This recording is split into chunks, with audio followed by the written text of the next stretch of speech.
Welcome to CSEB aspirants. ഇന്ന് നമ്മൾ discuss ചെയ്യുന്നത് കോപ്പറേറ്റീവ് ലോ ക്വസ്റ്റ്യൻ ഡിസ്കഷനാണ് കേട്ടോ.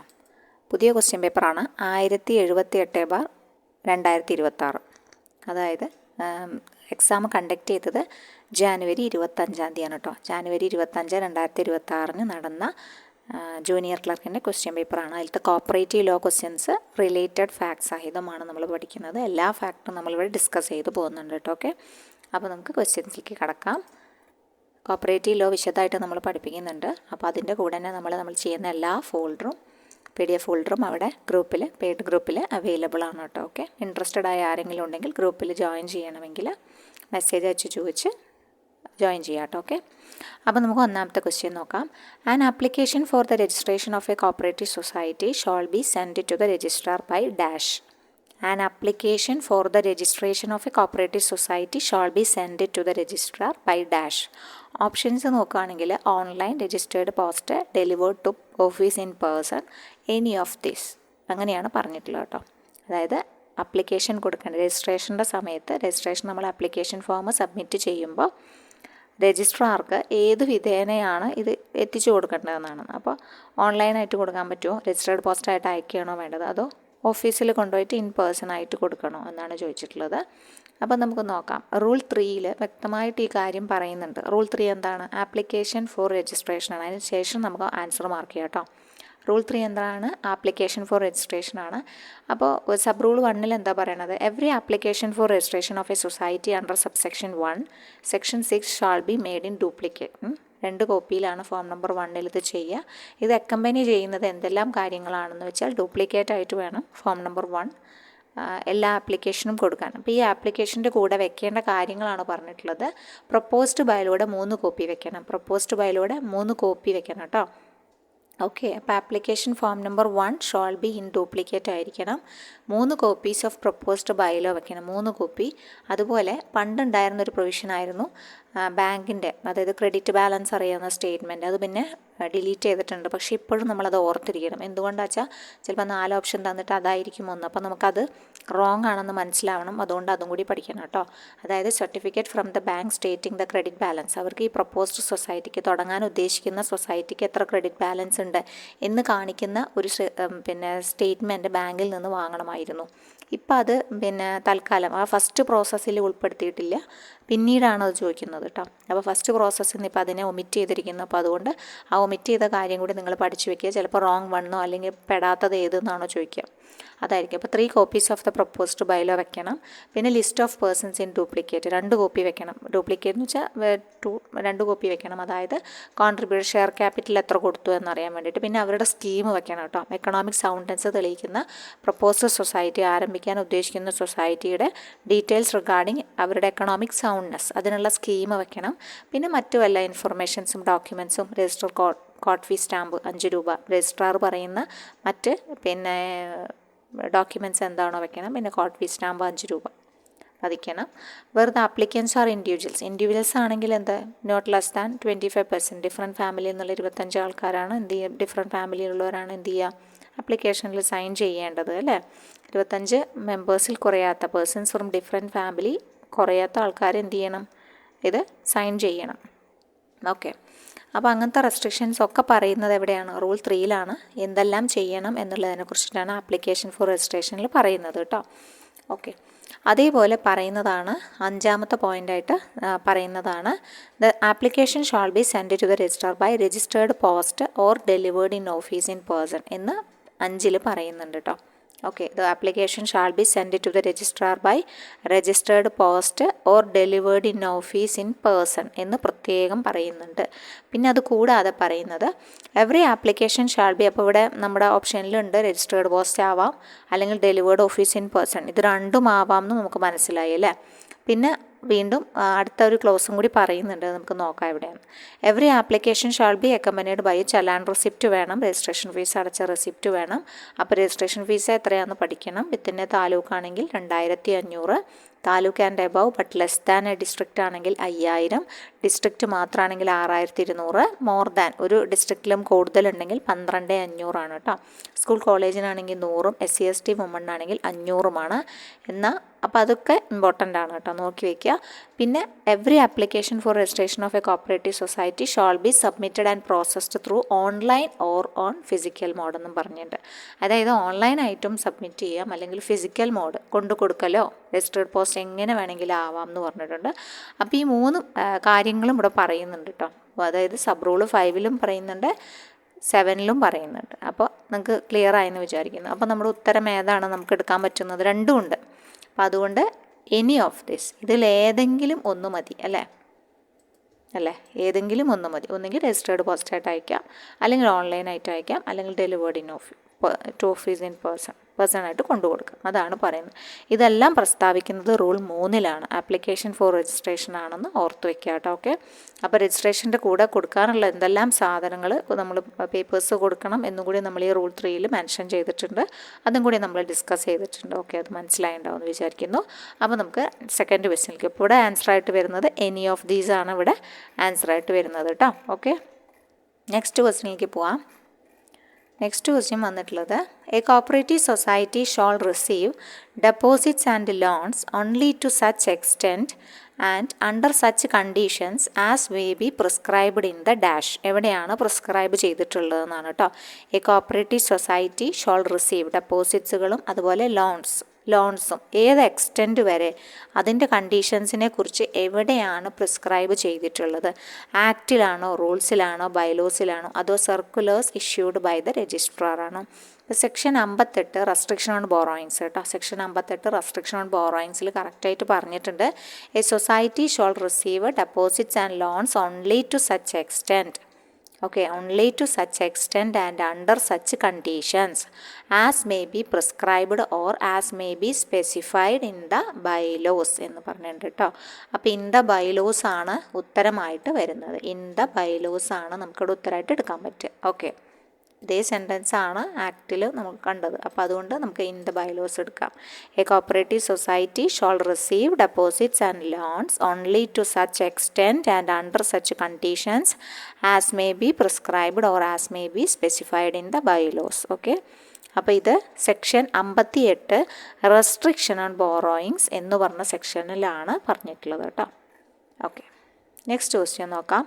Rule 170A of the KCS rules 1969 deals with. Rule 170A ആണ് ചോദിച്ചിട്ടുള്ളത്. റൂൾ 170A എന്താണെന്നാണ് ചോദിച്ചിട്ടുള്ളത് കേട്ടോ. 170A annual performance audit of Kerala cooperative milk marketing federation and it's regional cooperative milk producers union. അതാണ് rule 170A എന്ന് പറയുന്നത് കേട്ടോ. ഓക്കെ, ഇതാണ് റൂൾ 170A, പുതുതായി ആഡ് ചെയ്തതായിരുന്നു കേട്ടോ.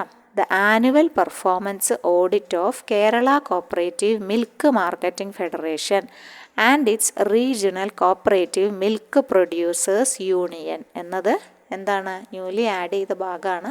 റൂൾ 170A ആണ്. Rule 170A. അപ്പോൾ നിങ്ങൾ ക്വസ്റ്റ്യൻസ് അനലൈസ് ചെയ്യുന്ന കുട്ടികളാണെങ്കിൽ നമ്മുടെ ഗ്രൂപ്പിൽ നമ്മൾ അമെൻമെൻറ്റ് മാർക്കഡ് വയലറ്റ് നിറത്തിലാണ് കൊടുത്തിട്ടുള്ളത് കേട്ടോ. വയലറ്റ് നിറത്തിൽ നമ്മൾ കൊടുത്തിട്ടുള്ള പോയിന്റുകളൊക്കെ amendment മാർക്കഡാണ്.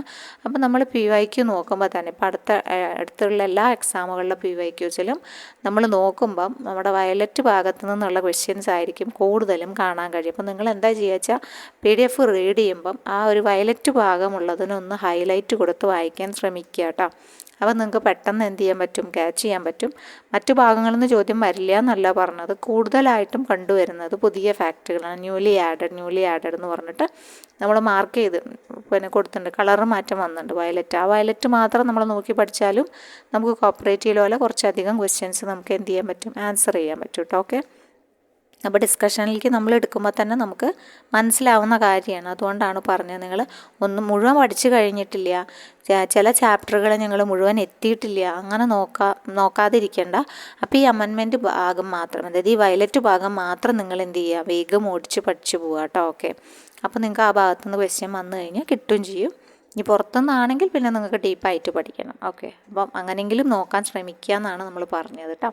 Rule 170A of KCS rules 1969 എന്താണ്? ആനുവൽ പെർഫോമൻസ് ആണ്. ആരുടെ?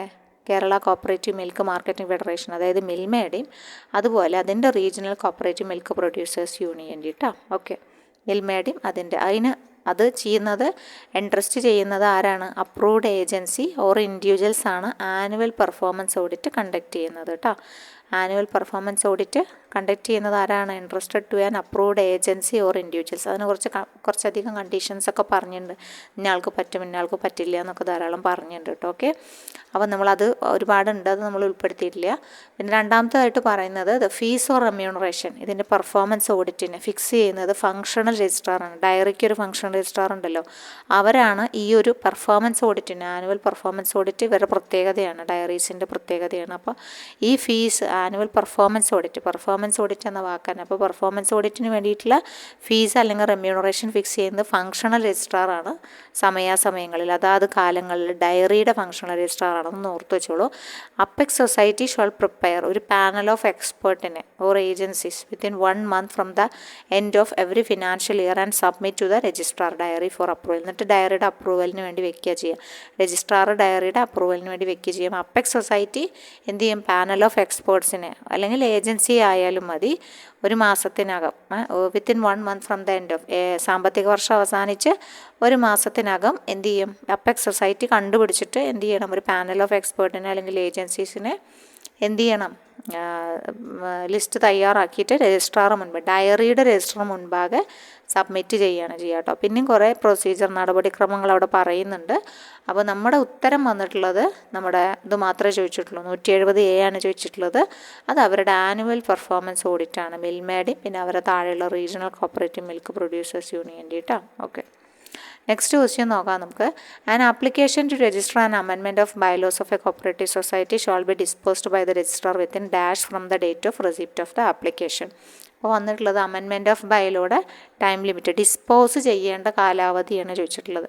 എത്ര നാൾക്കകമാണ് രജിസ്ട്രാർ ഡിസ്പോസ് ചെയ്യേണ്ടത് എന്നാണ് ചോദിച്ചിട്ടുള്ളത്. അതായത് ആപ്ലിക്കേഷൻ ലഭിച്ച് അമെൻമെൻറ്റ് ഓഫ് ബൈലോയിൽ അമെൻമെൻറ്റ് നടത്താൻ വേണ്ടിയിട്ടുള്ള ഒരു ആപ്ലിക്കേഷൻ നമ്മൾ കൊടുക്കുമല്ലോ. ഓക്കെ, അപ്പോൾ അത് രജിസ്റ്റർ ചെയ്യാണ് ചെയ്യുക. അതിന് എത്ര നാൾക്കകമാണ് ഡിസ്പോസ് ചെയ്യേണ്ടതെന്നാണ്. അപ്പോൾ അതുമായി ബന്ധപ്പെട്ടുള്ളത് section 12 rule 9 amendment of bylaw. അപ്പോൾ രണ്ടും പഠിക്കണം കേട്ടോ, സെക്ഷൻ 12 ഉണ്ട്, റൂൾ 9 ഉണ്ട്. അപ്പോൾ ഇവിടെ പറഞ്ഞിട്ടുള്ള പോയിൻ്റാണ് നമ്മൾ ഹൈലൈറ്റ് ചെയ്ത് പറയുന്നത്. 4 എന്താ പറയണത്? വെറുതെ രജിസ്ട്രാർ റെഫ്യൂസ് ചെയ്യണം, രജിസ്റ്റർ ചെയ്യാതെ അമെൻമെൻറ്റ് ഓഫ് ബൈലോ റെഫ്യൂസ് ചെയ്യുകയാണെങ്കിൽ he shawl communicate the order of refusal എത്ര നാൾക്കകം? വിത്തിൻ 7 days സൊസൈറ്റിയായിട്ട് കമ്മ്യൂണിക്കേറ്റ് ചെയ്യണം എന്നാണ് പറഞ്ഞിട്ടുള്ളത് കേട്ടോ. അതായത് registrar amendment of bylaw register ചെയ്യാതെ റെഫ്യൂസ് ചെയ്യുകയാണെങ്കിൽ he shall communicate this order of refusal together with reasons. എന്തുകൊണ്ട് ഞാൻ റെഫ്യൂസ് ചെയ്യുന്നു എന്നതടക്കം ആരെ അറിയിക്കണം? 7 ദിവസത്തിനകം സൊസൈറ്റീനെ അറിയിക്കണം. സോ ആ 7 days ഒന്ന് ഓർത്ത് വെച്ചോളൂ, ചിലപ്പോൾ ചോദിക്കാം. അടുത്തതിലാണ് പറയുന്നത് നമുക്ക് ആൻസർ ഉള്ളത്. ആൻ ആപ്ലിക്കേഷൻ ടു 4A അതുള്ളത് കേട്ടോ. ഓക്കെ, 4A പറയുന്നത് an application to register an amendment of the bylaws of a society shall be disposed by the registrar within എത്ര ദിവസത്തിനകം? Within 90 days from the date of receipt of the same. സ്വീകരിച്ച് 90 ദിവസത്തിനകമാണ്, 90 days ആണ് പറഞ്ഞത്. അപ്പോൾ നമ്മുടെ option ഡിയിൽ ഇവിടെ ഉണ്ട് 90 days ഉണ്ട്, 90 days ആണ് ഉത്തരമായിട്ട് വരിക കേട്ടോ. Okay, application to register an amendment of bylaws of a society shall be disposed by the registrar within 90 days from the date of receipt of the same.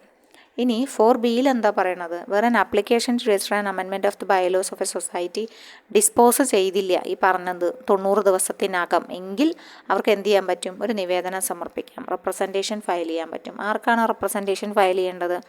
രജിസ്ട്രാറിന് file ചെയ്യാം. കാരണം ഇഫ് ദ ആപ്ലിക്കേഷൻ രജിസ്ട്രാർ ഈ amendment of bylaw നമ്മൾ കൊടുത്തിട്ടുള്ളത് രജിസ്ട്രാറിലും താഴെയുള്ള, അതായത് 2 തരം രജിസ്ട്രാറുണ്ട്, 3-1 3-2 ഉണ്ട് അല്ലേ.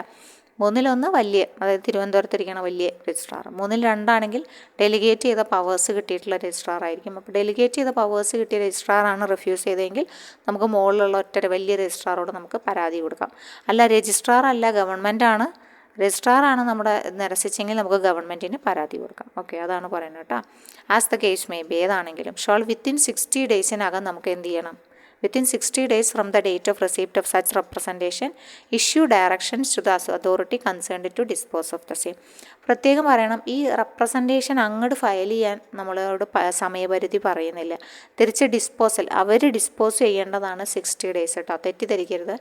അവർ ഡിസ്പോസ് ചെയ്യേണ്ട സച്ച് റെപ്രസെൻറ്റേഷൻ കിട്ടിക്കഴിഞ്ഞിട്ട് അവർ 90 ദിവസത്തിനകം നമ്മൾ മറ്റവർക്ക് കൊടുക്കുകയാണ് കേട്ടോ. 90 ദിവസവും 60 ദിവസവും തമ്മിൽ മാറരുത്. ഓക്കെ, 60 ദിവസത്തിനകമാണ് നമുക്ക് റെപ്രസെൻറ്റേഷൻ കൊടുത്തിട്ട് നമുക്ക് ഡയറക്ഷൻസ്, ഇവർ ശരിക്കും വിധി ഇതാക്കല്ല ചെയ്യുക, ഇവർ അവരോട് ഡയറക്റ്റ് ചെയ്യണം ചെയ്യുക. എന്തുകൊണ്ട് നിങ്ങൾ റിഫ്യൂസ് ചെയ്തു എന്നൊന്നും കൂടി റീതിങ്ക് ചെയ്യാനാണ് പറയുക കേട്ടോ. സോ ഡയറക്ഷൻസ് കൊടുക്കുകയാണ്, അതോറിറ്റിക്ക് കൊടുക്കുകയാണ് ചെയ്യുക. നമ്മൾ നിവേദനം സമർപ്പിച്ചു കഴിഞ്ഞാൽ ഡിസ്പോസ് ഓഫ് ദ സെയിം, അതാണ് വിത്തിൻ 60 days എന്ന് പറയുന്നത്. ഓക്കെ, ഇവിടെ actual registrar amendment of bylaw register ചെയ്യേണ്ട കാലാവധിയാണ് 90 daysനകം. അത് കഴിഞ്ഞ് റെപ്രസെൻറ്റേഷൻ ഫയൽ ചെയ്യാനുള്ള കാലാവധി ഇല്ല. റെപ്രസെൻറ്റേഷൻ അങ്ങോട്ട് കൊടുക്കാം, ആർക്കൊക്കെ കൊടുക്കാം? രജിസ്ട്രാറിന് കൊടുക്കാം, ഗവൺമെൻറ്റിന് കൊടുക്കാം. അതായത് രജിസ്ട്രാറിന് താഴെയുള്ള രജിസ്ട്രാറാണ് ഇത് റിഫ്യൂസ് ചെയ്തെങ്കിൽ മേലുള്ള രജിസ്ട്രാറിന് കൊടുക്കാം. അല്ല, മേലുള്ള രജിസ്ട്രാർ തന്നെയാണ് ഇത് റിഫ്യൂസ് ചെയ്തെങ്കിൽ നമ്മൾ ആർക്കാ കൊടുക്കുക? ഗവൺമെൻറ്റിന് കൊടുക്കാം. അങ്ങനെ ഗവൺമെൻറ്റിന് കൊടുത്തു കഴിഞ്ഞാൽ ഗവൺമെൻറ് ആണെങ്കിലും രജിസ്ട്രാർ ആണെങ്കിലും 60 ദിവസത്തിനകം ഇതൊരു തീരുമാനമാവാൻ വേണ്ടിയിട്ട് താഴെയുള്ള അധികാരികളോട് പറയണം. ആരാണോ റിഫ്യൂസ് ചെയ്തത് അവർക്ക് അതോറിറ്റി കൺസേൺഡ് ആയ ആൾക്കാർക്ക് അവർ ഇൻസ്ട്രക്ഷൻസ് പ്രൊവൈഡ് ചെയ്യാണ് ചെയ്യുക കേട്ടോ, എന്തെങ്കിലും ചെയ്യാൻ പറഞ്ഞിട്ട്. ഓക്കെ, ഇതിന്മേൽ ഒരു തീരുമാനം എടുക്കാൻ പറഞ്ഞിട്ട് അവർക്ക് കൺസേൺഡ് അതോറിറ്റിക്കാണ് അവരെന്ത് ചെയ്യുക, എന്താ ചെയ്യുക, ഡയറക്ഷൻസ് സെൻഡ് ചെയ്യും കേട്ടോ. ഓക്കെ, അപ്പോൾ അതാണ് അവിടെ പറയുന്നത്. പിന്നെ റൂൾ 50 ഇതിൻ്റെ പ്രൊസീജിയറുമായി ബന്ധപ്പെട്ട കാര്യങ്ങൾ പറയുന്നുണ്ട് കേട്ടോ. റൂൾ 50 ബൈലോ അമെൻമെൻറ്റിന് every proposal for amendment of bylaw of a society resolution പാസ്സാക്കണം 2/3 majority പ്രസൻറ്റ് ആൻഡ് വോട്ടിംഗ് ഒക്കെ ചെയ്ത് എന്ത് ചെയ്യണം, പാസ്സാക്കണം. എങ്കിൽ മാത്രമേ എന്ത് ചെയ്യുള്ളൂ, പാസ്സാവുള്ളൂ കേട്ടോ. Okay, such resolution shall be forward to registrar. എന്നിട്ട് പിന്നെ ആ റെസൊല്യൂഷൻ ആർക്ക്? 1 മാസത്തിനകം ജനറൽ ബോഡി മീറ്റിംഗ് കൂടില്ലേ, ആ മീറ്റിംഗ് കൂടി റെസൊല്യൂഷൻ പാസ്സാക്കിയ 1 മാസത്തിനകം അത് ആർക്ക് അയക്കണം എന്നാണ് പറഞ്ഞത്? രജിസ്ട്രാർക്ക് അയക്കണം എന്നാണ് പറഞ്ഞത്. അപ്പോൾ ഈ ഭാഗത്ത് ഈ ഡേറ്റുകളുള്ള ഭാഗങ്ങളൊക്കെ നിങ്ങളൊന്ന് നോട്ട് ചെയ്ത് വെക്കുക, ചിലപ്പോൾ ചോദിക്കാം കേട്ടോ. ഓക്കെ, അപ്പോൾ അതും കൂടി ഒന്ന് ഇമ്പോർട്ടൻ്റ് ആണ്. റൂൾ 50 അത് പറയുന്നത്, procedure for amendment of bylaw. ഇതുമായി ബന്ധപ്പെട്ട് 2 സെക്ഷൻ പഠിക്കണം. സെക്ഷൻ 12 അമെൻമെൻറ്റ് ഓഫ് ബൈലോയും rule 50 procedure for amendment of bylaw ആണ് വരുന്നത്. ഓക്കെ, അപ്പോൾ അത് ക്ലിയർ ആയെന്ന് വിചാരിക്കുന്നു. ആൻസർ നമ്മൾ മാർക്ക് ചെയ്തു, 90 ദിവസമാണ് കേട്ടോ. നെക്സ്റ്റ് ക്വസ്റ്റ്യൻ നോക്കാം. ആസ് പെർ റൂൾ 15 ക്ലാസിഫിക്കേഷൻ ഉണ്ടല്ലോ സൊസൈറ്റീസിൻ്റെ, അതിൽ യൂത്ത് കോപ്പറേറ്റീവ് സൊസൈറ്റി ഏത് ഹെഡിങ്ങിൻ്റെ ഉള്ളിലാണ് വരുന്നതെന്നാണ്. യൂത്ത് കോപ്പറേറ്റീവ് സൊസൈറ്റി ഏത് ഹെഡിങ്ങിൻ്റെ ഉള്ളിലാണ് വരുന്നതെന്നാണ് പറഞ്ഞിട്ടുള്ളത്. അപ്പോൾ നമുക്ക് ഉത്തരമായിട്ട് കൊടുക്കാവുന്നത് മിസ്സലേനിയസിൻ്റെ അവസാനത്തിലാണ് എന്ത് വരിക, നമ്മുടെ യൂത്ത് കോപ്പറേറ്റീവ് സൊസൈറ്റീസ് വരിക. മിസ്സലേനിയസ് വരുന്നത് 15-12 കേട്ടോ. മിസ്സലേനിയസ് വരുന്നത് 15-12. 15-12 സോഷ്യൽ വെൽഫെയർ സൊസൈറ്റീസാണ് ആദ്യം വരുന്നത്. അവിടെ ബെറ്റർ ലിവിങ് ഉണ്ട്, ലിറ്റററി ഉണ്ട്, വെൽഫെയർ ഉണ്ട്. ചിലപ്പോൾ ലിറ്റററി സൊസൈറ്റീസ് എവിടെയാണെന്ന് നോക്കാം. അത് മിസ്സലേനിയസിലെ സോഷ്യൽ വെൽഫെയറിൻ്റെ അകത്താണ് വരിക കേട്ടോ. ബെറ്റർ ലിവിങ്, ലിറ്റററി, വെൽഫെയർ, ഇവർ 3 പേരും. സോഷ്യൽ വെൽഫെയർ പോലെ തന്നെയാണ് കൊമേഴ്ഷ്യൽ സൊസൈറ്റീസ് എന്ന് പറയും. കൊമേഴ്ഷ്യൽ സൊസൈറ്റീസിൻ്റെ ഉള്ളിലുള്ളതാണ് insurance, motor, transport and autorickshaw. പിന്നെ media, video and visual and film societies ഉണ്ട്. കോപ്പറേറ്റീവ് പ്രിൻറ്റിംഗ് പ്രസ് ആൻഡ് വർക്ക് ഷോപ്പുകളൊക്കെ ഉണ്ട് കേട്ടോ. ഓക്കെ, അത് കഴിഞ്ഞിട്ടുള്ളതാണ് federal societies having 1 or more district or state as whole of its area of operation. അതാണ് ഈ കോപ്പറേറ്റീവ് പ്രിൻറ്റിംഗ് പ്രസ് ആൻഡ് വർക്ക്ഷോപ്പിൻ്റെ കാര്യമാണ്. ഇവർക്കൊക്കെ ഫെഡറൽ സൊസൈറ്റീസ് സ്റ്റാർട്ട് ചെയ്യാമെന്നതിനെ കുറിച്ചിട്ടാണ് പറഞ്ഞത്. ഫെഡറൽ സൊസൈറ്റീസ് ആവാം. അത് ന്യൂ അമെൻമെൻറ്റ് വന്നിട്ടുള്ള ഭാഗമാണ് എന്ത്, ഈ ഒരു അതേഴ്സ് എന്ന് പറഞ്ഞിട്ടുള്ളത്. അതിലാണ് ഈ യൂത്ത് കോപ്പറേറ്റീവ് സൊസൈറ്റീസ് വരുന്നത് കേട്ടോ. ഓക്കെ, അപ്പോൾ ലിഫ്റ്റ് ഇറിഗേഷൻ ഉണ്ട്, പ്രൊഡ്യൂസേഴ്സ് കം കൺസ്യൂമേഴ്സ് ഉണ്ട്, സോഷ്യൽ കോപ്പറേറ്റീവ്സ് ഉണ്ട്, യൂത്ത് കോപ്പറേറ്റീവ്സ് ഉണ്ട്. അത് കഴിഞ്ഞ് 15-13 മൾട്ടി പർപ്പസ് വന്നിട്ടുള്ളത്. അതും പുതുതായിട്ട് ആഡ് ചെയ്തതായിരുന്നു, മൾട്ടി പർപ്പസ് എന്ന് പറഞ്ഞിട്ടുള്ളത്. Primary multi purpose cooperative societies undertaking multi functional activities. Multi functional activities undertake ചെയ്യുന്ന multi purpose cooperative society primary ലെവലിലുള്ളത് ഈ 15-13 ഇൻക്ലൂഡഡ് ആണ് കേട്ടോ. ഓക്കെ, അതാണ് ഇവിടെ പറയുന്നത്. അപ്പോൾ ഇവിടെ ഉത്തരമായിട്ട് വരുന്നത് ഏതാണ്? ഇവിടെ മിസ്സലേനിയസ് സൊസൈറ്റീസ് ആണ്. 15-12 വന്നിട്ടുള്ള മിസ്സലേനിയസ് സൊസൈറ്റീൻ്റെ അവസാന ഭാഗത്താണ് യൂത്ത് കോപ്പറേറ്റീവ് സൊസൈറ്റീസിനെ കുറിച്ച് പറയുന്ന. യൂത്ത് കോപ്പറേറ്റീവ് സൊസൈറ്റീസിൻ്റെ ക്വസ്റ്റ്യൻസ് എപ്പോഴും ചോദിക്കാറുണ്ട് കേട്ടോ, സ്ഥിരമായിട്ട്. ഓക്കെ, അടുത്ത ക്വസ്റ്റ്യൻ നോക്കാം. പ്രിൻസിപ്പൽ സ്റ്റേറ്റ് പാർട്ട്ണർഷിപ്പ് ഫണ്ടാണ് maintained by an apex society shall be utilised for. പൊതുവേ ക്വസ്റ്റ്യൻസ് ഒരുപാട് ആഴത്തിലുള്ള ക്വസ്റ്റ്യനൊന്നും അല്ല, ചോദിച്ച് നമ്മൾ കണ്ട് പഴകിയ ക്വസ്റ്റ്യൻസ് തന്നെയാണ് കേട്ടോ. ഈ ക്വസ്റ്റ്യൻ പേപ്പറിൽ വന്നിട്ടുള്ള എല്ലാ ക്വസ്റ്റ്യൻസും ഒരുപാട് ഉള്ളിൽ നിന്ന് അങ്ങനെ ഇല്ല, ക്വസ്റ്റ്യൻസ് ഇല്ല. നമുക്കൊരു സാധാ ലെവലുള്ള ക്വസ്റ്റ്യൻ പേപ്പർ കേട്ടോ. പ്രിൻസിപ്പൽ സ്റ്റേറ്റ് പാർട്ട്ണർഷിപ്പ് ഫണ്ട് എന്തിനാണ് യൂസ് ചെയ്യുന്നതെന്നാണ്. Providing working capital loan to limited liability സൊസൈറ്റീസിന് കൊടുക്കാനാണോ PSPFലെ ഫണ്ട്? അപ്പെക്സ് സൊസൈറ്റി ആണല്ലോ ഇത് സൂക്ഷിച്ച് വെക്കുക. PSPFലെ ഫണ്ട് മെയിൻറ്റെയിൻ ചെയ്യുന്നത് അവരാണല്ലോ. അപ്പോൾ അവരത് എന്തിനാണ് യൂസ് ചെയ്യുന്നത്? പേയ്മെൻറ്റ് ഓഫ് ഡിവിഡൻറ്റ് കൊടുക്കാനാണോ, അതോ directly purchasing shares in other societies with limited liability ആണോ? ബോത്ത് A or B ആണ്. അപ്പോൾ ഇവർ ഉപയോഗിക്കുന്നത്, അതായത് principal state partnership fund section 44 വ്യക്തമായിട്ട് പറയുന്നുണ്ട് എന്തൊക്കെ കാര്യങ്ങൾക്കാണ് ഉപയോഗിക്കുന്നത്. അത് നോക്കിയിട്ട് നമുക്ക് ആൻസർ മാർക്ക് ചെയ്യാം കേട്ടോ. സെക്ഷൻ 44 എന്താ പറയണത്? പ്രിൻസിപ്പൽ സ്റ്റേറ്റ് പാർട്ട്ണർഷിപ്പ് ഫണ്ട് എന്ന് പറയുന്നു. And apex society which is provided with monies. Apex society provide ചെയ്യുന്ന പണം കൊണ്ട് ഗവൺമെൻറ് നൽകുന്ന പണം കൊണ്ട് അപ്പെക്സ് സൊസൈറ്റി എന്താ ചെയ്യുന്നത്? സെക്ഷൻ 43 പ്രകാരം എസ്റ്റാബ്ലിഷ് ചെയ്യുന്ന ഫണ്ടാണ് എന്ത്? പ്രിൻസിപ്പൽ സ്റ്റേറ്റ് പാർട്ട്ണർഷിപ്പ് ഫണ്ട് എന്ന് പറഞ്ഞു കഴിഞ്ഞാൽ അപ്പെക്സ് സൊസൈറ്റി ഇത് യൂട്ടിലൈസ് ചെയ്യുന്നത് directly purchasing shares in other societies with limited liability. പ്രത്യേകം പറഞ്ഞിട്ടുണ്ട് കേട്ടോ. Okay, directly purchasing shares in other societies with limited ലയബിലിറ്റിക്ക് വേണ്ടിയിട്ടാണ് ഇവർ. അപ്പോൾ തന്നെയാണ് ആൻസർ വരിക കേട്ടോ. C ആണ് ആൻസർ വരിക. Directly purchasing shares in other societies with limited liability എന്ന് പറഞ്ഞിട്ടുണ്ട്. ഈ A ക്ലോസ് പറഞ്ഞിട്ടുണ്ട്. അതാണ് നമുക്ക് ഉത്തരമായിട്ട് വന്നിട്ടുള്ളത്. പിന്നെ സെൻട്രൽ സൊസൈറ്റിക്ക് ഇതിന്ന് പണം കൊടുക്കാം. സെൻട്രൽ സൊസൈറ്റിക്ക് പണം കൊടുക്കും ടു എനേബിൾ ദാറ്റ് സൊസൈറ്റി, ആ സൊസൈറ്റിയോട് purchase shares in other societies with limited liability. Okay, മറ്റ് സൊസൈറ്റികളിൽ ഷെയർ വാങ്ങിച്ചോളാൻ പറഞ്ഞിട്ട് മറ്റ് സൊസൈറ്റിക്കും എന്ത് ചെയ്യാൻ പറ്റും? പണം കൊടുക്കും. അതുപോലെ മേക്കിംഗ് പേയ്മെൻറ്റ്സ് ടു ഗവൺമെൻറ്റിന് എന്തെങ്കിലും പിന്നെ എന്താ പറയുക പണം കൊടുക്കാനുണ്ടെങ്കിൽ അത് കൊടുത്തു തീർക്കാനും ഉപയോഗിക്കാം. അല്ലാതെ ഡിവിഡൻറ്റ് കൊടുക്കാനോ അല്ലെങ്കിൽ working capital loan to limited liability സൊസൈറ്റീസിന് കൊടുക്കാനോ പറ്റില്ല. അതുകൊണ്ട് directly purchasing shares in other societies with limited ലയബിലിറ്റിയാണ് ഇവിടെ ഉത്തരമായിട്ട് വരിക. ഇതെല്ലാം പറയുന്നത് സെക്ഷൻ 44 പ്രിൻസിപ്പൽ സ്റ്റേറ്റ് പാർട്ട്ണർഷിപ്പ് ഫണ്ടിലാണ് കേട്ടോ. അതുകൂടാതെ ഇമ്പോർട്ടൻ്റ് ആണ് നമ്മുടെ സബ്സിഡിയറി സ്റ്റേറ്റ് പാർട്ട്ണർഷിപ്പ് ഫണ്ട്. അപ്പോൾ ഇവർ ഈ താഴെയുള്ള സംഘങ്ങൾക്ക് കൊടുത്തിട്ട് ആ താഴെയുള്ള സംഘങ്ങൾ ഉണ്ടാക്കുന്ന ഫണ്ടാണ് സബ്സിഡിയറി സ്റ്റേറ്റ് പാർട്ട്ണർഷിപ്പ് ഫണ്ട് എന്ന് പറഞ്ഞാൽ സെൻട്രൽ സൊസൈറ്റികളാണത് ഉണ്ടാക്കുക. അപ്പോൾ central society which is provided, ഇവർ തന്ന അപ്പെക്സ് സൊസൈറ്റി PSPFൽ നിന്ന് തന്ന പണം ഉപയോഗിച്ച് സെൻട്രൽ സൊസൈറ്റികൾ ഉണ്ടാക്കുന്നതാണ് സബ്സിഡിയറി സ്റ്റേറ്റ് പാർട്ട്ണർഷിപ്പ് ഫണ്ട് അല്ലേ. അപ്പോൾ അവർ അതെന്തിനാണ് ഉപയോഗിക്കുന്നതെന്ന് വെച്ചാൽ പ്രൈമറി സൊസൈറ്റികളിൽ ഷെയർ പർച്ചേസ് ചെയ്യാനാണ് ഉപയോഗിക്കുന്നത്. അതുപോലെ അപ്പെക്സ് സൊസൈറ്റിക്ക് എന്തെങ്കിലും അടയ്ക്കാനുണ്ടെങ്കിൽ, മേക്കിംഗ് പേയ്മെൻറ്റ്സ് അടയ്ക്കാനുണ്ടെങ്കിൽ അത് അടയ്ക്കുകയും ചെയ്യും കേട്ടോ. വേറെയുള്ള പർപ്പസിനൊന്നും ഉപയോഗിക്കാൻ പാടില്ല. ഓക്കെ, അപ്പോൾ പ്രധാനമായിട്ട് ഉപയോഗിക്കുന്നത് എന്താണ്? Purchasing shares in primary societies, making payments to the apex society. ഈ രണ്ടിന് മാത്രമാണ്, നോട്ട് ഫോർ അതർ പർപ്പസിന് ഉപയോഗിക്കുന്നില്ല. സോ ഈ രണ്ട് മാത്രമേ ഉള്ളൂ. മറ്റേ ആൾക്കാർ ചെയ്യുന്നത് directly purchasing shares in other societies with limited liability, അതുപോലെ സെൻട്രൽ സൊസൈറ്റിക്ക് കൊടുക്കുന്നു, മേക്കിംഗ് പേയ്മെൻറ്റ്സ് ടു ഗവൺമെൻറ്റിന് എന്തെങ്കിലും കൊടുക്കാനുണ്ടെങ്കിൽ കൊടുക്കുന്നു. ഈ 3 കാര്യങ്ങൾക്കാണ് അവർ ഉപയോഗിക്കുന്നത്. സബ്സിഡിയറി സ്റ്റേറ്റ് പാർട്ട്ണർഷിപ്പ് ഫണ്ട് 2 കാര്യങ്ങൾക്കാണ് ഉപയോഗിക്കുന്നത്, നമ്മൾ പറഞ്ഞു കഴിഞ്ഞു. അപ്പോൾ അതാണ് ആൻസർ വരിക. ഓപ്ഷൻ C ആണ് ഉത്തരം വരിക കേട്ടോ. നെക്സ്റ്റ് ക്വസ്റ്റ്യൻ നോക്കാം. It shall be the duty of dash in consultation with dash to revise, amend or update the audit manual in every 5 years, ഓരോ 5 വർഷം കൂടുമ്പോഴും.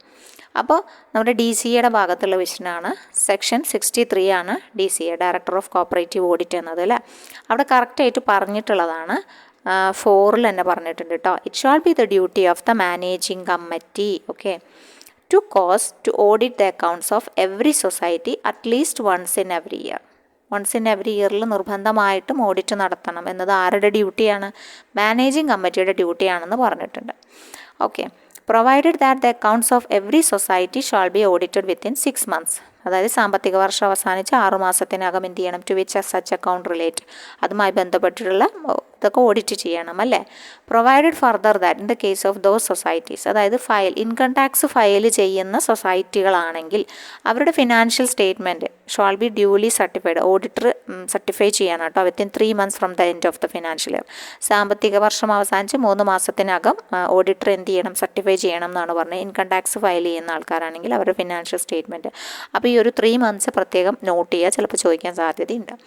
ഇനി അതുപോലെ the procedure to be adopted in auditing the accounts of different type of cooperative society should be in the manner, അതിൽ audit മാനുവലിൽ DCA approve ചെയ്ത guidelines പ്രകാരമാണ് എന്ത് ചെയ്തത്? ഈ ഒരു ഡിഫറെൻറ്റ് ഇതൊക്കെ ചെയ്യുന്നത്. As may be issued by the രജിസ്ട്രാറും ഇഷ്യൂ ചെയ്യുന്നുണ്ട്. നബാർഡും കാലാകാലങ്ങളിൽ നബാർഡും റിസർവ് ബാങ്കും ഒക്കെ റെസ്ട്രിക്ഷൻസ് പറഞ്ഞിട്ടുണ്ടാവുമല്ലോ. അതൊക്കെ നോക്കിയിട്ടാണ് ഈ DCA എന്ത് ചെയ്യുന്നത്? ഓഡിറ്റ് മാനുവൽ അപ്രൂവ് ചെയ്യുന്നത്. ആരാ അപ്രൂവ് ചെയ്യുന്നത്? DCA ആണ് അപ്രൂവ് ചെയ്യുന്നത് കേട്ടോ.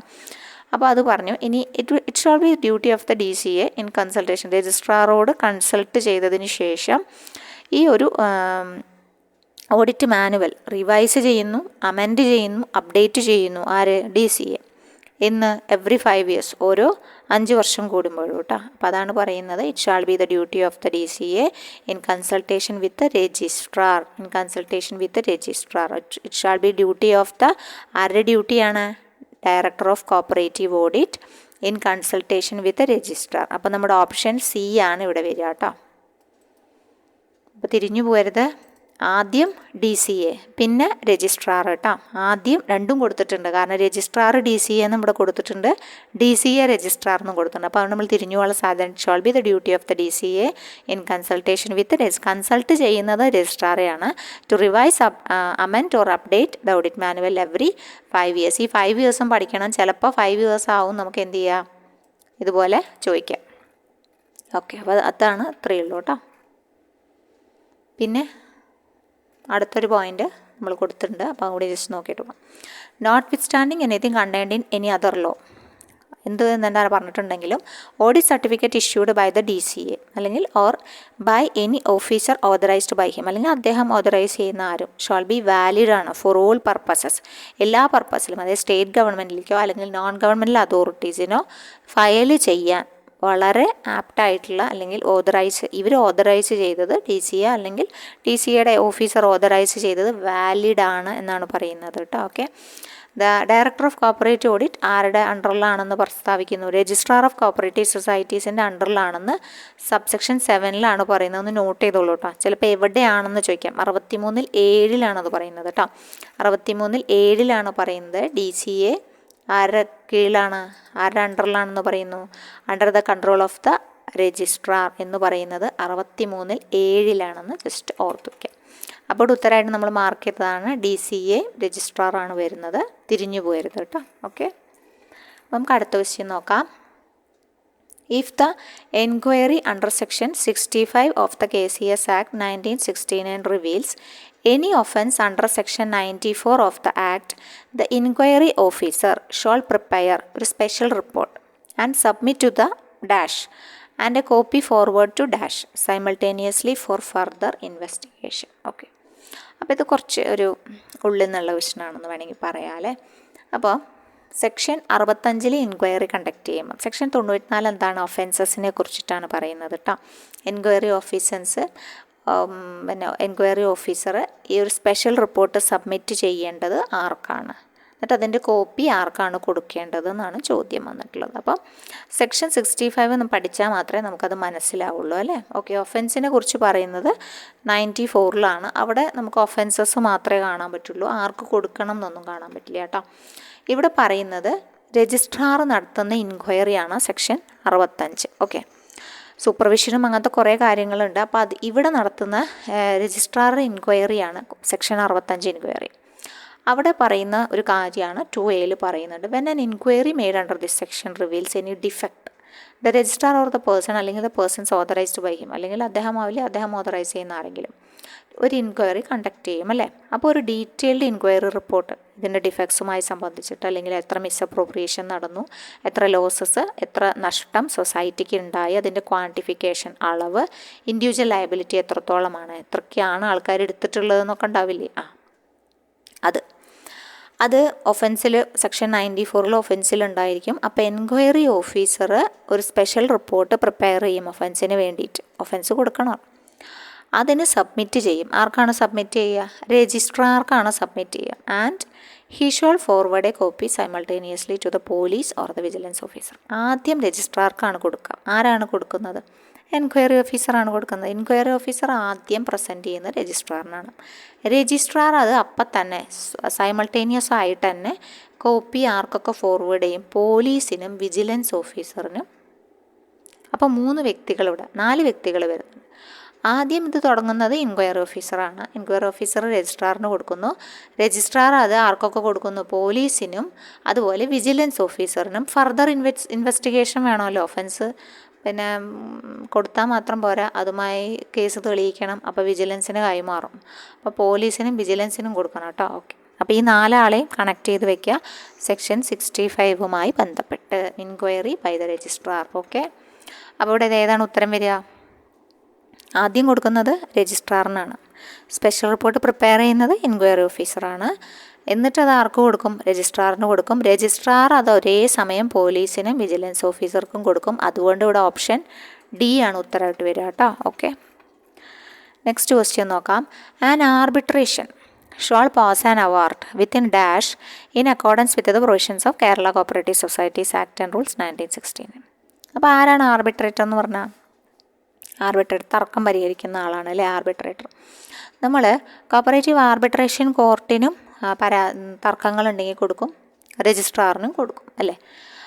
അപ്പോൾ 2 കൂട്ടരുണ്ട്. അപ്പോൾ രജിസ്ട്രാറിന് കൊടുക്കുന്ന കേസുകളിൽ പിന്നെ ധനപരമായ കേസുകൾ, മോണിറ്ററി ഡിസ്പ്യൂട്ടുകളാണ് നമ്മൾ രജിസ്ട്രാറിന് കൊടുക്കുക. അപ്പോൾ രജിസ്ട്രാർ ആർബിട്രേറ്റർ നിയമിക്കുകയാണ് ചെയ്യുക. ആർബിട്രേറ്റർ ആയിരിക്കും മിക്കവാറും അതുമേൽ അവാർഡ് പുറപ്പെടുവിക്കുന്നത്.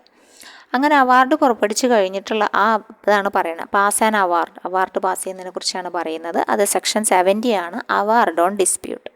ഓക്കെ, അപ്പോൾ cooperative arbitration court on receipt of reference to dispute, അതായത് ഡിസ്പ്യൂട്ട് സ്വീകരിച്ച് കോപ്പറേറ്റീവ് ആർബിട്രേഷൻ കോർട്ട് സെക്ഷൻ 69(1) പ്രകാരം അവാർഡ് പാസ്സാക്കുന്നത് വിത്തിൻ 1 ഇയർ ആണ് കേട്ടോ. വിത്തിൻ 1 ഇയർ ആണ്. In accordance with the provisions of this act and rules and the bylaws made there under such award shall subject to provisions of section 82 final ആയിട്ടുള്ളത് section എന്താണ്? 82 ആണ്. Section 82 പ്രകാരം, അതായത് section 82 appeal കൊടുക്കാൻ പറ്റും, അതാണ് പറയുന്നത് കേട്ടോ. സെക്ഷൻ 82 ട്രിബ്യൂണലിന് അപ്പീൽ കൊടുക്കാം. ഇതിന്മേൽ അവാർഡ് എടുത്താലും കോപ്പറേറ്റീവ് ആർബിട്രേഷൻ കോർട്ടും അതുപോലെ തന്നെയാണ് നമ്മുടെ ആർബിട്രേറ്ററും അവാർഡ് പാസ്സാക്കേണ്ടത് വിത്തിൻ 1 ഇയർ തന്നെയാണ്. വിത്തിൻ 1 ഇയർ ആണ് അവാർഡ് പാസ്സാക്കേണ്ടത്. അങ്ങനെ ഈ കോപ്പറേറ്റീവ് ആർബിട്രേഷൻ കോർട്ട് എടുക്കുന്ന തീരുമാനങ്ങളിലും ആർബിട്രേറ്റർ, അതായത് RCSനാണ് നമ്മൾ കൊടുത്തെങ്കിൽ ആർബിട്രേറ്റർ ആയിരിക്കും വിധി വരിക. അവരെടുക്കുന്ന പിന്നെ വിധിയിന്മേലും നമുക്ക് അപ്പീൽ പോവാം. എവിടേക്ക് അപ്പീൽ? ട്രിബ്യൂണലിന് കൊടുക്കാം. അതാണ് പറയുന്നത്. ആ ട്രിബ്യൂണലിൻ്റെ വിധി ആയിരിക്കും ഫൈനലായിട്ട് വരിക കേട്ടോ. ഓക്കെ, അതാണ് പറയുന്നത്. അപ്പോൾ ഇവിടെ 1 ഇയർ ആണ് വരിക കേട്ടോ. ആർബിട്രേറ്ററുടെ ആണെങ്കിലും കോപ്പറേറ്റീവ് ആർബിട്രേഷൻ കോർട്ടാണെങ്കിലും shall pass an award within 1 year. Okay, next വന്നിട്ടുള്ളത് a proposal for the revitalisation of a cooperative society in respect of which a winding up order has been passed shall be forwarded to the registrar within dash from the date of such order. അതായത് revitalisation scheme എന്ന് പറഞ്ഞു കഴിഞ്ഞാൽ winding up order വന്നു പാസ്സാക്കാൻ നിൽക്കുകയാണ്. അപ്പോൾ നമ്മൾ രജിസ്ട്രാറിനോട് പറയുകയാണ് ഞങ്ങൾക്ക് കുറച്ച് കാലം കൂടി ഒന്ന് പച്ചപിടിക്കാൻ തരണം എന്ന് പറയാം. പ്രപ്പോസൽ വെക്കുകയാണ്, നമ്മൾ റീവൈറ്റലൈസേഷൻ്റെ പ്രപ്പോസൽ വെക്കുകയാണ്. ഞങ്ങൾക്ക് ഇങ്ങനെ പല കാരണങ്ങൾ കൊണ്ടാണ് ഇങ്ങനെ പ്രശ്നങ്ങളൊക്കെ വന്നത്. അപ്പം രജിസ്ട്രാറിന് സ്വയം അങ്ങനെ പിന്നെ അവർക്ക് ഒന്നും കൂടി മാറ്റി ചിന്തിക്കാനുള്ള സമയം കൊടുക്കാം. അതാണ് പറയുന്നത് കേട്ടോ. റീവൈറ്റലൈസേഷൻ എത്ര ദിവസത്തിനകം, ഈ ഓർഡർ കിട്ടി എത്ര നാൾക്കകം കൊടുക്കണം എന്നാണ് ചോദിച്ചിട്ടുള്ളത് കേട്ടോ. അപ്പോൾ നമുക്ക് നോക്കാം. വൈൻഡിങ് അപ്പ് ആൻഡ് ഡിസൊല്യൂഷനിലാണ് പറയുന്നത്. സെക്ഷൻ 71-24 ആണ്. സെക്ഷൻ 71 വൈൻഡിങ് അപ്പിനെ കുറിച്ച് പറയുന്നുണ്ട് കേട്ടോ.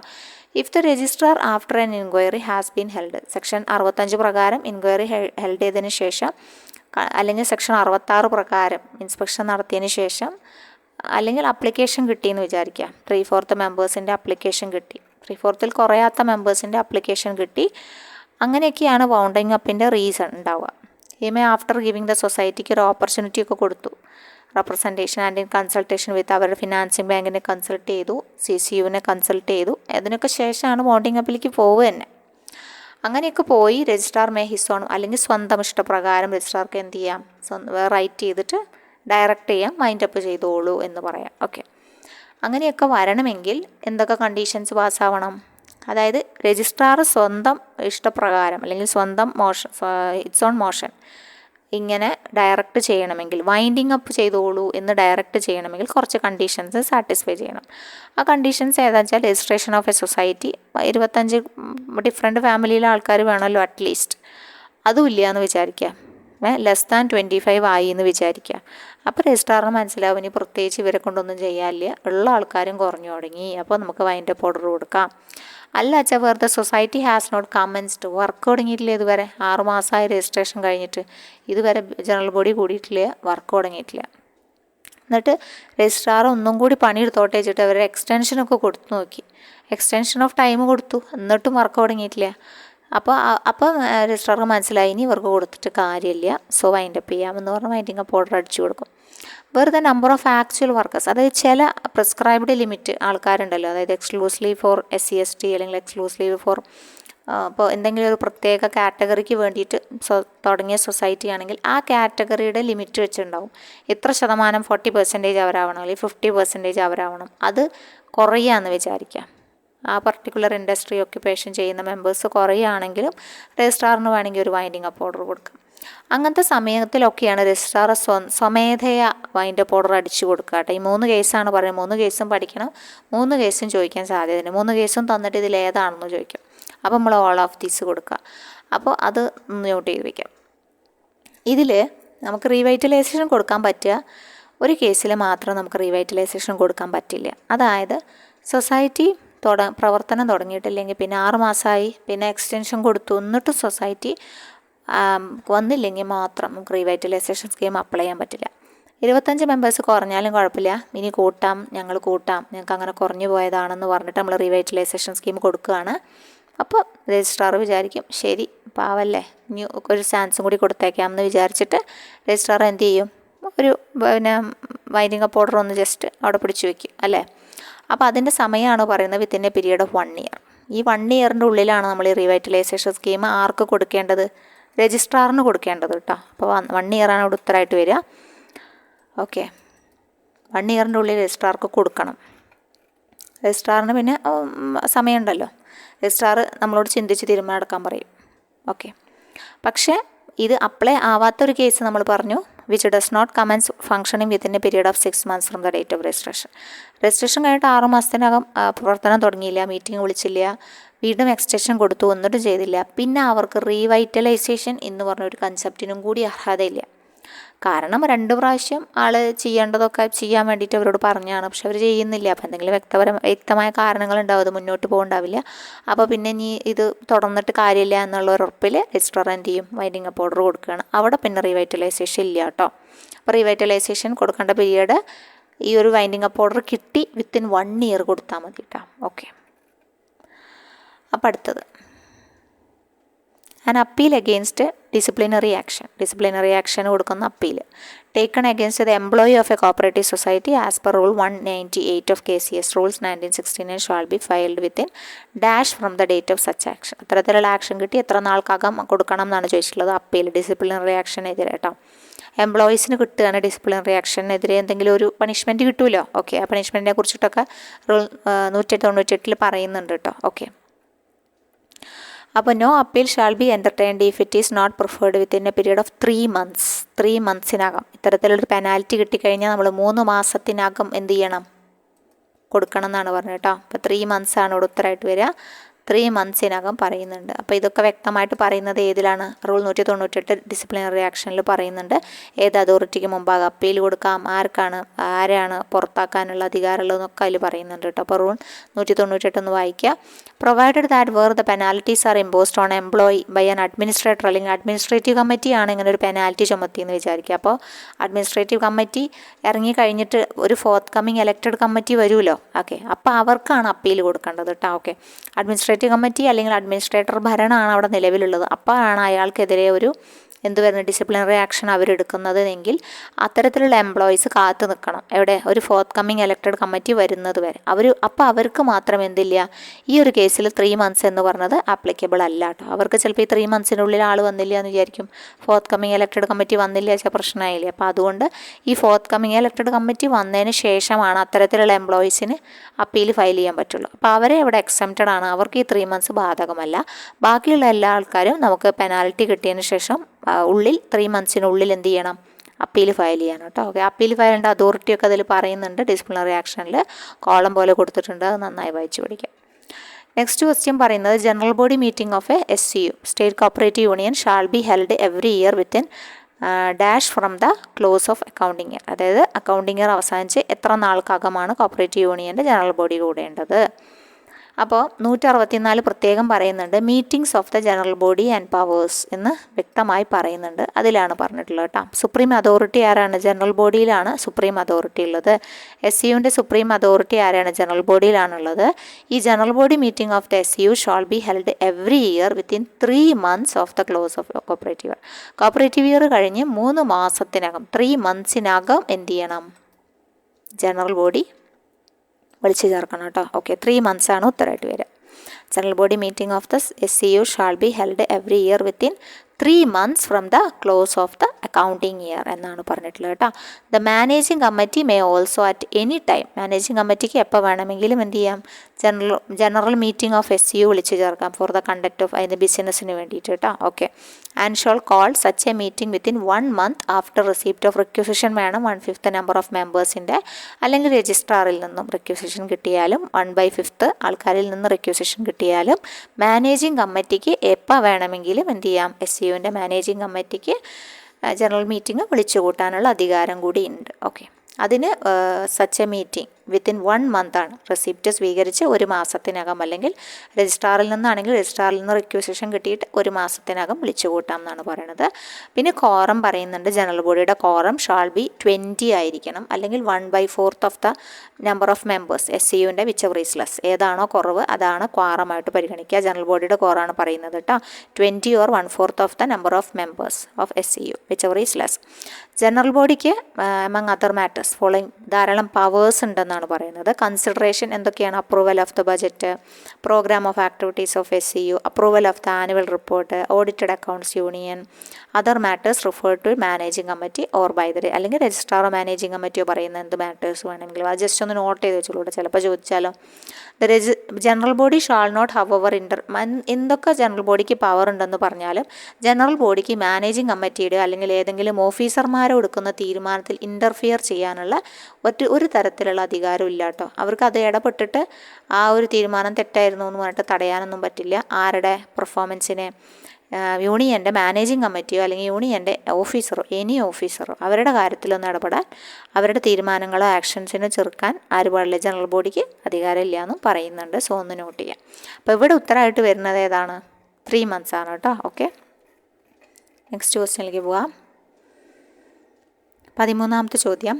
An application to set aside sale on the ground of irregularity or fraud under rule 83 പ്രകാരമാണ് പറയുന്നത്. Shall be made to register within dash from the date of such sale എന്ന് പറഞ്ഞിട്ട്. അതായത് ഇപ്പോൾ നമ്മൾ റൂൾ 83 കറക്റ്റ് പറയുന്നുണ്ട്. Application to set aside sale on ground of irregularity or fraud. അതായത് ഇപ്പം സെയിൽ നടന്നുകൊണ്ടിരിക്കുകയാണ്, ഇമ്മോബിൾ പ്രോപ്പർട്ടി സെയിൽ നടത്തുന്ന കാര്യമാണ് പറയുന്നത്. അപ്പോൾ സെയിൽ ഓഫീസർ എന്താണ്? സെയിൽ കണ്ടക്ട് ചെയ്തു. സെയിൽ കണ്ടക്ട് ചെയ്തതിന് ശേഷം അതിന് ശേഷമാണ് ഈ സെയിൽ സെറ്റ് അസൈഡ് ചെയ്യണമെങ്കിൽ എന്തിൻ്റെ കാരണം കൊണ്ട് സെറ്റ് അസൈഡ് മാറ്റി വയ്ക്കുന്നത്? ഇറഗുലാരിറ്റി ഫ്രോഡ് ഉണ്ടോ എന്ന് സംശയം വരികയാണ്. ആർക്കാണ് സംശയം വരിക? ഒന്നെങ്കിൽ ഈ ഇതിൻ്റെ ആൾക്കായിരിക്കാം അല്ലേ. അതായത് ഇപ്പം എൻ്റെ വസ്തുവകകളാണ് പിടിച്ചു കൊണ്ടുപോയിട്ടുള്ളത്, ഞാൻ അടയ്ക്കാത്തത് കാരണമാണ് പിടിച്ചെടുത്തത് സൊസൈറ്റി, എന്നിട്ട് പിന്നെ വിൽക്കാൻ വെച്ചു. അപ്പോൾ എനിക്ക് ഈ ഹോൾഡർക്ക് ഒരു ഡൗട്ട് വരികയാണ്. എന്ത്? എൻ്റെ പിന്നെ ഈ ഒരു സെയിൽ കറക്റ്റായിട്ടല്ല നടക്കുന്നത്. അയാൾക്ക് മാത്രമല്ല, ഈ സെയിൽ ഓഫീസർക്ക് എന്തെങ്കിലും ഒരു ഇതുണ്ട്, അല്ലെങ്കിൽ എന്തെങ്കിലും ഒരു ബയാസ് ഉണ്ട്, അല്ലെങ്കിൽ വേറെ എന്തെങ്കിലും ഒരു ടെക്നിക്കൽ ഇഷ്യൂ കാരണം എന്തോ ഫ്രോഡ് ഇറഗുലാരിറ്റി നടന്നിട്ടുണ്ടെന്ന് മറ്റ് വ്യക്തികൾക്ക്, ഇതുമായി കണക്ട് ചെയ്യപ്പെട്ടിട്ടുള്ള വേറെ ഏതെങ്കിലും വ്യക്തികൾക്ക് ഉണ്ടെങ്കിലും ഒക്കെ ആപ്ലിക്കേഷൻ ഫയൽ ചെയ്യാം. ഇത് സെറ്റ് അസൈഡ് മാറ്റി വെക്കാൻ വേണ്ടിയിട്ട് എത്ര ദിവസത്തിനകം അത് കൊടുക്കണം, ആ നോട്ടീസ് ആ രജിസ്ട്രാർക്ക് എത്ര ദിവസത്തിനകം ഈ സെയിൽ കൊടുക്കണം എന്നാണ് പറഞ്ഞിട്ടുള്ളത് കേട്ടോ. സെയിൽ നടന്ന് എത്ര ദിവസത്തിനകം കൊടുക്കണം എന്നാണ് പറഞ്ഞിട്ടുള്ളത്.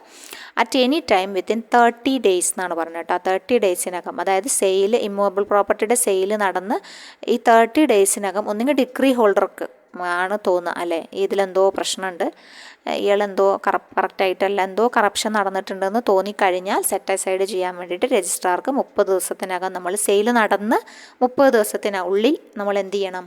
കൊടുക്കണം. ഓക്കെ, സെറ്റ് അസൈഡ് ചെയ്യാൻ വേണ്ടിയുള്ള ആപ്ലിക്കേഷൻ കൊടുക്കണം. അല്ലെങ്കിൽ പിന്നെ any person entitled to share, ഇതിൽ എന്തെങ്കിലും ഈ അസറ്റുമായി ബന്ധപ്പെട്ട എന്തെങ്കിലും ഷെയറുള്ള ആളോ എന്തെങ്കിലും ബന്ധമുള്ള ആളായാലും മതി, അയാൾക്കും ഈ ഇത്തരത്തിൽ കൊടുക്കാം കേട്ടോ. Registrar to set aside the sale on the ground of material ഇറഗുലാരിറ്റിയോ അല്ലെങ്കിൽ മിസ്റ്റേക്കോ ഫ്രോഡോ എന്തെങ്കിലും ഒന്നെങ്കിൽ പബ്ലിഷ് ചെയ്യുന്നതിലോ അല്ലെങ്കിൽ നടത്തിപ്പിലോ എന്തെങ്കിലും ഒന്ന് തെളിഞ്ഞു കഴിഞ്ഞാൽ തോന്നുന്നുണ്ടെങ്കിൽ അവർക്ക് കൊടുക്കാം. Provided that no sale shall be set aside on the ground aforesaid unless the registrar is satisfied that the applicant has sustained. അതായത് കറക്റ്റായിട്ടുള്ള ഒരു ഡാറ്റ നമുക്ക് പ്രസൻറ്റ് ചെയ്യാൻ വേണം അല്ലേ, അപ്പം മാത്രമേ ഇവർ ചെയ്തു എന്നതിന് നമ്മുടെ കയ്യിൽ വ്യക്തമായൊരു രേഖ വേണം. അല്ലെങ്കിൽ രജിസ്ട്രാർ അത് സെറ്റ് അസൈഡ് ചെയ്തതായിട്ട് പരിഗണിക്കില്ല കേട്ടോ, അങ്ങനെ പുറപ്പെടുവിക്കില്ല. വ്യക്തമായ കാരണങ്ങളുണ്ടെങ്കിൽ സെറ്റ് അസൈഡ് ചെയ്യും കേട്ടോ. ഓക്കെ, പിന്നെ വീണ്ടും അതായത് മുമ്പ് ചെയ്ത അതേ നടപടിക്രമങ്ങൾ വീണ്ടും ചെയ്തിട്ട് വേണം വീണ്ടും സെയിൽ കണ്ടക്ട് ചെയ്യാൻ വേണ്ടിയിട്ട്. ഓക്കെ, മറ്റേ സെയിൽ അസാധുവായി പോകും. അപ്പോൾ ഇവിടെ ഉത്തരമായിട്ട് വരുന്നത് വിത്തിൻ 30 days ആണ് ഉത്തരം കേട്ടോ. അപ്പോൾ ഓപ്ഷൻ ബി ആണ് ഉത്തരം, വിത്തിൻ 30 days. അതാണ് rule 83, application to set aside sale on ground of irregularity or fraud. Next question വന്നിട്ടുള്ളത് 14ാമത്തെ ക്വസ്റ്റ്യൻ ആണ്, നോക്കാം. The fund constituted by a cooperative society as per section 56(1)(c) പ്രകാരമാണ് കേട്ടോ. 56(1)(c) പ്രകാരം ഏത് ഫണ്ടാണ് കോൺസ്റ്റിറ്റ്യൂട്ട് ചെയ്യുന്നതെന്നാണ് ചോദിച്ചിട്ടുള്ളത് കേട്ടോ. അപ്പോൾ 56 ഡിസ്പോസൽ ഓഫ് നെറ്റ് പ്രോഫിറ്റ് ആണ്. 56(1) എന്താ പറയുന്നത്, 1 നെറ്റ് പ്രോഫിറ്റിൽ നിന്ന് മാറ്റി വയ്ക്കുന്ന ഓരോ കാര്യങ്ങൾ. 1A എന്താ പറയുന്നത്, 15% നെറ്റ് പ്രോഫിറ്റ്, 15 കുറയാത്ത, നോട്ട് ലെസ് ദാൻ ആണ് പറയുന്നത്, less than, not be less than 15% net profit reserve ഫണ്ടിലേക്ക് മാറ്റി വയ്ക്കണം. അത് 1A. ബി എന്താ പറയണത്, 5% കോപ്പറേറ്റീവ് എഡ്യൂക്കേഷൻ ഫണ്ടിലേക്ക് മാറ്റി വയ്ക്കണം. സി ആണ് പറയുന്നത് നമ്മുടെ ഉത്തരമായിട്ട് വരുന്നത് 10% ടു എവിടെ, കോപ്പറേറ്റീവ് മെമ്പർ റിലീഫ് ഫണ്ടിലേക്ക് മാറ്റി വയ്ക്കണം എന്ന് പറയുന്നത് സി ആണ്. അപ്പോൾ ഇവിടെ ഉത്തരം വരുന്നത് എന്താണ്, കോപ്പറേറ്റീവ് മെമ്പർ റിലീഫ് ഫണ്ടാണ് സി. ഓപ്ഷൻ സി തന്നെയാണ്, അവിടെ ഓപ്ഷൻ സി തന്നെയാണ്. ആദ്യം റിസർവ് ഫണ്ടാണ് മാറ്റി വയ്ക്കുന്നത്, നോട്ട് ലെസ് ദാൻ 15%. രണ്ടാമത് പറയുന്നത് കോപ്പറേറ്റീവ് എഡ്യൂക്കേഷൻ ഫണ്ട് തന്നെയാണ്, 5%. ബിയിൽ പറയുന്നത്, സിയിൽ കോപ്പറേറ്റീവ് മെമ്പർ റിലീഫ് ഫണ്ടാണ് 10% ആണ്. ഡി പറയുന്നുണ്ട് പ്രൊഫഷണൽ എഡ്യൂക്കേഷൻ ഫണ്ടാണ് 5% ആണ് കേട്ടോ. 5% ആണ് നെറ്റ് പ്രോഫിറ്റിൽ നിന്ന് മാറ്റി വെക്കേണ്ടത്. പ്രൊഫഷണൽ എഡ്യൂക്കേഷൻ ഫണ്ട് മെയിൻറ്റെയിൻ ചെയ്യുന്നത് രജിസ്ട്രാറാണ്, മെയിൻറ്റെയിൻഡ് ബൈ ദ രജിസ്ട്രാറാണ്. 2 പറയുന്നത് balance of the net profit. അപ്പോൾ 1 നമ്മൾ പറഞ്ഞു ABCD, 4 എണ്ണമാണ് ABCD. എ പറയുന്നത് പിന്നെ ഏതാണ്, നോട്ട് ലെസ് ദാൻ 15% ഏതാണ്, നെറ്റ് പ്രോഫിറ്റ് റിസർവ് ഫണ്ടിലേക്ക് മാറ്റി വയ്ക്കുന്നു, 5% കോപ്പറേറ്റീവ് എഡ്യൂക്കേഷൻ ഫണ്ട് ആക്കുന്നു. ബി പറയുന്നത്, സി പറയുന്നത് net profit to cooperative member relief fund 10%. D പറയുന്നത് 5% to professional education fund maintain by the registrar. 2 പറയുന്നത് ബാലൻസ്, ബാക്കി നെറ്റ് പ്രോഫിറ്റിൻ്റെ ബാക്കിയുള്ളത് ഈ താഴെ പറയുന്ന പർപ്പസിന് ഉപയോഗിക്കാം. ഡിവിഡൻഡ് കൊടുക്കാം to members on their paid up share capital, ഏത് നോട്ട് എക്സീഡിങ് 25% കൂടാൻ പാടില്ല എന്ന് പറയുന്നു. ബോണസ് കൊടുക്കാമെന്ന് പറയുന്നു, പേയ്മെൻറ്റ് ബോണസ് ടു മെമ്പേഴ്സിനാണ് ബോണസ് കൊടുക്കാവുന്നത്. Amount or volume of business done by them with the society to the extend and in the manner specified in the bylaw. ബൈലോയിൽ പറഞ്ഞിട്ടുള്ള പോലെ വേണം കേട്ടോ. ഓക്കെ, 7% അഗ്രികൾച്ചർ ക്രെഡിറ്റ് സ്റ്റെബിലൈസേഷൻ ഫണ്ടിലേക്ക് വെക്കാം. ഡൊണേഷൻ ഓഫ് എമൗണ്ട്, എന്തെങ്കിലും ഡൊണേഷൻ 10%, നോട്ട് എക്സീഡിങ് 10% നെറ്റ് പ്രോഫിറ്റുമായി ബന്ധപ്പെട്ട് ചാരിറ്റബിൾ പർപ്പസിന് സെക്ഷൻ 2 പറയുന്ന പ്രകാരം മാറ്റിവെക്കാം. Balance of net profit utilised for any of the purposes specified in ബൈലോയിലോ, അല്ലെങ്കിൽ ആർക്ക് കൊടുക്കാം, payment of bonus to employees, അതിന് മാത്രം കൊടുക്കാൻ പാടില്ല എന്ന് പറഞ്ഞു കേട്ടോ. Balance of net profit may be utilised for any purpose, all the purpose specified in the bylaw, അല്ലെങ്കിൽ ബൈലോയിൽ പറഞ്ഞിട്ടുള്ള എല്ലാം കൊടുക്കാം. പക്ഷേ എക്സെപ്റ്റ് എന്തൊഴികെ for payment of bonus to employees, എംപ്ലോയീസിന് ബോണസ് കൊടുക്കുന്നത് ഒഴികെ ബാക്കിയുള്ള ബാലൻസ് ഓഫ് നെറ്റ് പ്രോഫിറ്റ് കൊണ്ട് ബാക്കി എന്ത് വേണമെങ്കിൽ ചെയ്യാം. ബൈലോയിൽ പറഞ്ഞിട്ടുള്ള പോലെ എംപ്ലോയീസിന് ബോണസ് കൊടുക്കാൻ പറ്റില്ല എന്ന് പറഞ്ഞിട്ടുണ്ട്. അപ്പോൾ ഓക്കെ, അതാണ് പറഞ്ഞത്, എംപ്ലോയീസിന് ബോണസ് കൊടുക്കാൻ പറ്റില്ല എന്ന് പറഞ്ഞാൽ. മെമ്പേഴ്സിന് ബോണസ് കൊടുക്കുന്ന കേസ് ഇവിടെ ബിയിൽ പറഞ്ഞിട്ടുണ്ട് കേട്ടോ. പേയ്മെൻറ്റ് ടു ബോണസ് എത്രയാണ് പറഞ്ഞത്, ടു ദ എക്സ്റ്റെൻഡ് എന്നൊക്കെ പറഞ്ഞിട്ടുണ്ട്. ഓക്കെ, അപ്പോൾ അത് ഇമ്പോർട്ടൻ്റ് ആണ്. പേയ്മെൻറ്റ് ഓഫ് ബോണസ്, ഡിവിഡൻ്റാണ് 25% കൂടാൻ പാടില്ല എന്ന് പറഞ്ഞു. Payment of bonus to members on the amount or volume of business done by them with the society to the extend and in the manner specified in the bylaw, ബൈലോയിൽ പറഞ്ഞിട്ടുള്ള പോലെ എന്നാണ് പറഞ്ഞിട്ടുള്ളത്. പക്ഷേ ഇവിടെ പറഞ്ഞിട്ടുണ്ട് ബാക്കി വരുന്ന ബാലൻസ് ഓഫ് നെറ്റ് പ്രോഫിറ്റ് കൊണ്ട് payment of bonus to employees കൊടുക്കാൻ പാടില്ല എന്നൊക്കെ. അപ്പോൾ അതൊക്കെ ഇമ്പോർട്ടൻ്റ് ആണ്, ഒന്ന് നന്നായി വായിച്ചു വെക്കുക കേട്ടോ. ഓക്കെ, അടുത്ത ക്വസ്റ്റ്യൻ നോക്കാം. 15ാമത്തെ ചോദ്യമാണ്, ലാസ്റ്റ് ക്വസ്റ്റ്യൻ ആണ് ഈ ക്വസ്റ്റ്യൻ പേപ്പറിൽ കേട്ടോ. The employer or pay disposing officer shall maintain register പല രജിസ്റ്റർ ഉണ്ടല്ലോ.